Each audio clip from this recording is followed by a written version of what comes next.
Say hello from the other side. I must have tried. What's up, y'all? This your boy Anwan Glover. You already know you gotta check out my girl KatHarvey. Success, nothing less. You already know, baby. Right here.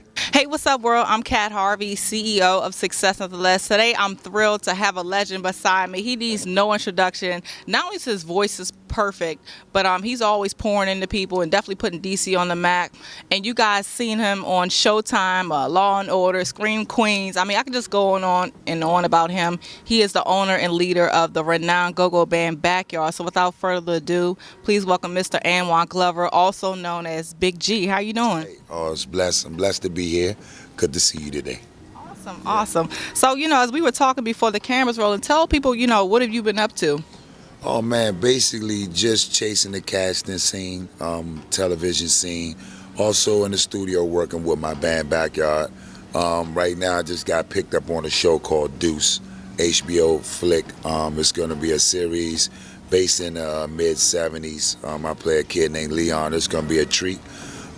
Just working on this one-man stage play right now on stress, on young African-American men and stress, and just the everyday life of an African-American working man. Also, I'm working on a day in the life, like just me, just everything that I do. Me, I'm from the city too. Yeah. So I grew up in private school. We couldn't go to the go-go's and so forth. Right. So were you ever nervous, making the kind of money you were making, that people were watching you and things like that? Well, we all have like haters. You know what I mean? I think if the more haters you have, you can, just as long as you know how to contain them.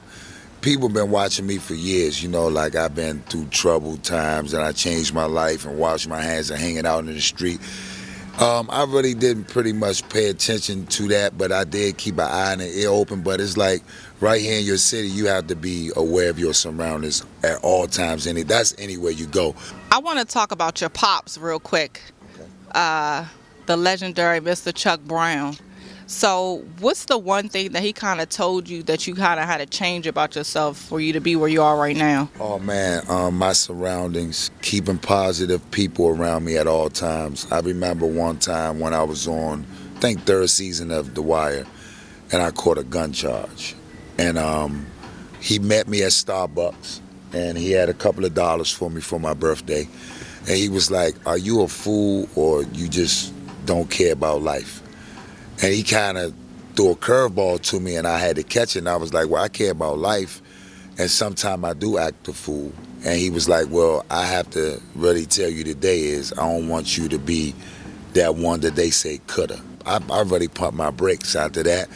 And I was like, I ain't hanging out that much no more.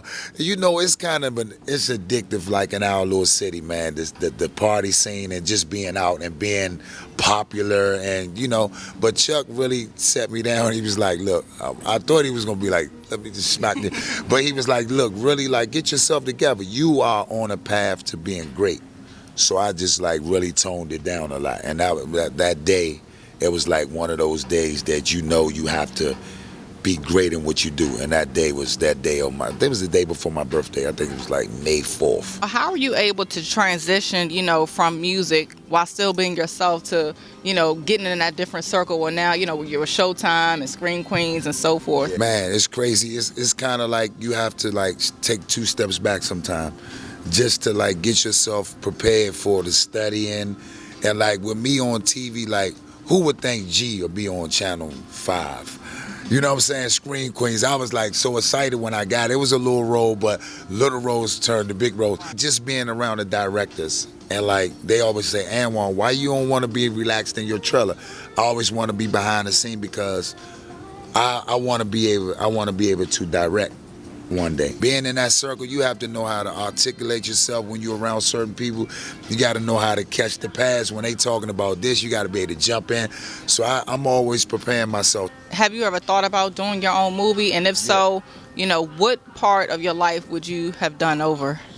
Well, basically, doing a movie on my life, we're going to do the book first. And then the first week we doing a day in the life. Then I'm going to do a documentary on how the band came about.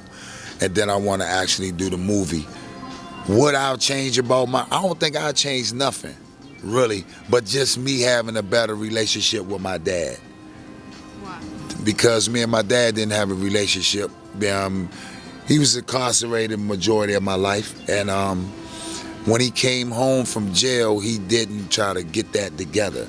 You know what I mean? And then when my little brother was incarcerated with my dad, he told me basically to get a man a chance because he was able to pick his bones, you know what I mean? Pick them and see why he did the things he did. That was the only thing because I was so like bottled up, and I really didn't get to tell him a lot of things. And when he was on his deathbed, I was talking to him, but he couldn't hear me. You know what I'm saying? And when he passed away, so that's probably I would change. Like I would have changed our relationship to get with my dad. You know what I mean? To get more acquainted with my dad before his last days. That's the only thing I pretty much would have changed about my life because you got to go through trials and tribulations before you reach the goals of where you want to be in life. When did you have to, I guess, have the most patience? Oh man, when I had to have the most patience, when I just kept getting like in trouble. I'm like, man, God, can I shake this? And then I had to understand the circle of people I was running with. If you want to be great, you got to get away from the ones that's pulling you down. Sometimes it might don't even be the trouble. It's just like their energy might don't be great. Like they ain't even worrying about having a job. They just want to be on the block. Like I had to worry about like friends of mine saying, damn, he ain't keeping it real no more. He don't come around the way. So when I go around the way, we had a big cookout. It's guns under the car. This over there. Police come down. They put everybody on the car. And the police could have locked me up and gave me those charges. But he was like, damn, you still got to be on the block, G? I thought you was out of the block. I'm like, I still love the block. I still love the block. And it's in your mind, but you got to say, leave the block. So I tell them, man, if you want to meet me at a restaurant or you want to like come to the club and we can have a few drinks and chop it up, that'll be my club from now on because you have to branch yourself off and you have to worry about yourself in the media spotlight. And now everything is like picture. Instagram, Facebook, Snapchat, everything is right there. So you got to make sure you are always ready. How in the heck did you get your songs to last for 10 minutes? I mean, you talking about the same energy when it first the joint turned on, and then I mean, you be rocking and it's like 9:59. I'm like, how did y'all get to do that? Man, like the energy, like I call them my engine and my transmission, Buggy and Sauce. Those guys they perfect their sound. They don't drink, they don't smoke. They're the backbone of the band. They keep that energy level up. And we've been doing it for so long, and I just said, as getting older, you got to take care of yourself and take, like I said, once again, to your brand. And we just keep banging it out that night in and night out. And we practice with each other, and we're all a family-based team. And that energy just keeps it moving. Like, I'd be amazed sometimes how they have me on stage. I'd be like, man, y'all incredible. So I take my hat off to my drum and my conga player. Do you ever think that we're going to get to a place, especially in the city, where we're going to stop killing each other? That's another thing. I was going to do a peace walk, Big G peace walk, and bring everybody in the city together. But during the time I was going to do it, it was around a Million Man March time. I didn't want to take any light off of that. I'm getting ready to do a bunch of stuff because, I came up in that era where it was like a bunch of shooting and killing. I've been shot before. I lost my little brother. I lost my older brother. Like all my siblings are pretty much passed on. And I'm my mom's only kid left. Like with the violence, we really have to like really capture that. And these youth, when I talk to them, they really don't have like father figures at home. They really don't have nowhere to go. They closing pretty much all the recreation centers. And it's basically they're really looking for money, like jobs. It's not enough job opportunity. There are jobs, but it's like half of them don't even know how to fill out an application.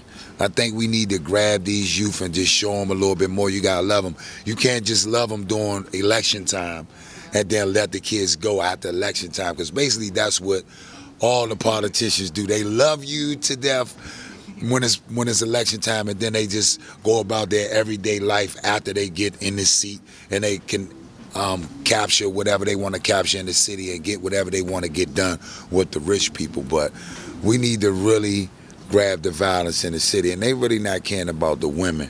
We got to love our our strong black women, because the women are the seed that grew us. Because my mom and my sister, them the ones that made me who I am today. And I love women. You have to be able to take care of our women, and we got to grab these youth, and please, let's like grab them together before this violence can stop. You saw the world where they can find and connect with you at? Yeah, you can catch me on Instagram, Anwan Glover, Facebook, Anwan Glover, and that Backyard Band, BAYCK, YARD. Facebook, the same thing, Backyard Band, DC, and we're working on our big website right now, backyarddc.com. It's a bunch of things we getting ready to do. I'll let Kat know, and she'll keep you guys up posted, man. But we get ready to shut the city down with a bunch of stuff. Transitions, you can go on YouTube. I play Adonis, the #1 web series out. You guys check out Mr. Anwan Glover. I'm Kat Harvey. Till next time, success, nothing less. Thousand times to talk you